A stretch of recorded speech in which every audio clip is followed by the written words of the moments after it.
because mycobacteria are so hydrophobic, they're also readily aerosolized.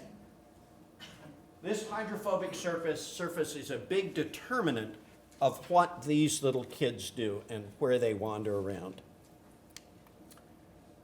Why are we surrounded by NTM? Some of this I've already talked about, but just repeat this. They are normal inhabitants of soils and natural waters. So a drinking water system that uses surface water, that water percolates through soil, the mycobacteria adhere to the surface particles, to the particles. They get in the treatment system, they're resistant to chlorine. If you get rid of the particulate matter, you lower mycobacterial numbers. That's been shown. They end up in natural waters, they end up in drinking waters. They're hydrophobic and wax-coated. They're resistant to chlorine and other disinfectants that we use to treat drinking water. Ozone, chloramine, chlorine dioxide. Although we grow mycobacteria on a very complex medium filled with all kinds of nutrients.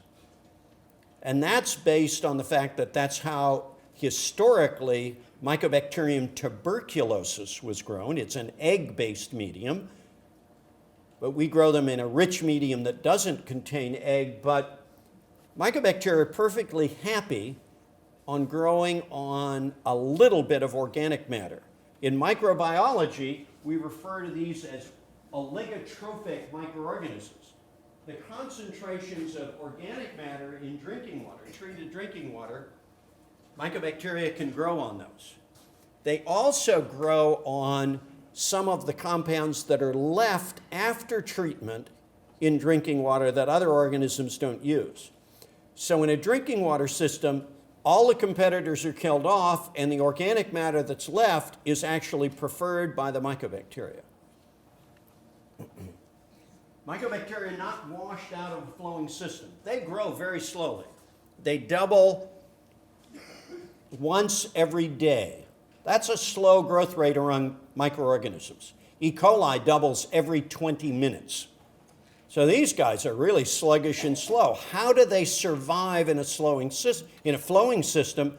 They would be washed out because they can't replace themselves. Well, they don't get washed out because they attach to surfaces. They attach to the GI tract, they attach to pipe surfaces, they attach to rocks in streams. Yesterday, Don and Rebecca and I wandered around the Valley Forge area.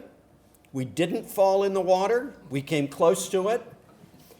And we collected water samples because we're interested in looking at this area, Montgomery County, and its water system to see the dynamics of mycobacterial numbers from the source water through the treatment plant and then the piping system. Now, another thing that has come out about the NTM, and this is as a group, but AVM and the intracellular area are participants and share the same characteristic. They're relatively heat resistant. Mycobacterium avium will persist in water at temperatures of 50 degrees centigrade for 6 hours without a substantial die-off. Now it's at 55 degrees, which is 130 degrees Fahrenheit, they only survive for 4 minutes. That is, in fact, the basis for my suggestion that people turn up their hot water heater temperature, something that we're going to test to see if we can get rid of mycobacteria. So this list is meant to justify and provide the real data, although I don't have the real numbers here to show you. This is a summary of studies done by a lot of different people throughout the world to show why mycobacteria do in fact surround us, particularly in drinking water.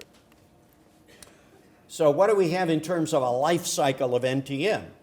They're natural inhabitants of soil. They enter the water treatment plants attached to soil particles.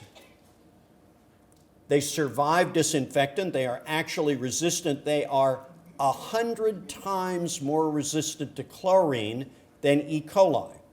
And E. coli is used as the standard for deciding what concentration of disinfectant we use. They grow in the distribution system. Their numbers actually increase from the treatment plant to the household. They're not washed out because they attach to surfaces. The increase in numbers probably has to do with the fact that they're growing in the biofilms, and more of them, because of their growth, are sloughing off, so we end up with more of them entering your household. With my colleagues at Virginia Tech, household plumbing is a major focus of their investigations, an area of science that has not been studied. But if you think about it, you have a fair amount of biofilm in your home. Normal homes have about 50 feet of steel or PVC tubing and about 50 feet of copper tubing, depending upon where you're built and when the house was built. They'll support a fairly healthy biofilm. And what do? Well, in the morning, you turn on the hot water, which circulates through the pipes. Not the cold water pipe, but then again, it's right next to the cold water pipe. So you provide them with warmth, because these organisms grow preferentially at 37 degrees centigrade. There are no competitors, because the disinfectant that is still in the water when it enters your house, and sometimes, at least in Blacksburg, we can smell the chlorine in the water when it comes through. Everything else is killed off, so the organic matter in the hot water heater, in the pipes, is there for them to grow. They're undisturbed during the day because we're away. They don't worry about stagnant water, which has less oxygen, because, as one of my students show, they are perfectly happy with very little oxygen. They'll still grow. And so they're growing in our houses. They're growing particularly well in buildings with recirculating water systems. A recirculating water system is necessary in a building, in all the structures here, because if there was one heating system and there was no recirculation, it would take some people in the farthest reaches of the building system a long time before they got hot water. And that would waste an enormous amount of water. So what do? Well, you just circulate the hot water in the pipes. Well, as you can imagine, even if you have very high temperatures in the hot water leaving the boiler, by the time it gets throughout the whole building and the mass of the materials making the plumbing, it's nice and warm enough for the mycobacteria and other organisms, Legionella being another one, to grow. We're trying to focus now on hot water heaters, how to sample them, how to look at them, because they may be places where the mycobacterial numbers may increase. I'll tell you at this point, if some of you want to leave because I'm painting this dreadfully awful picture, I'll understand. My wife very seldom takes me out. The reason is that people will come up and they know my wife. She's a very public person in our area, and they know what she does, but they ask me what I do, and I tell them. I never get invited back. They look upon their shower head now with real dread in the morning.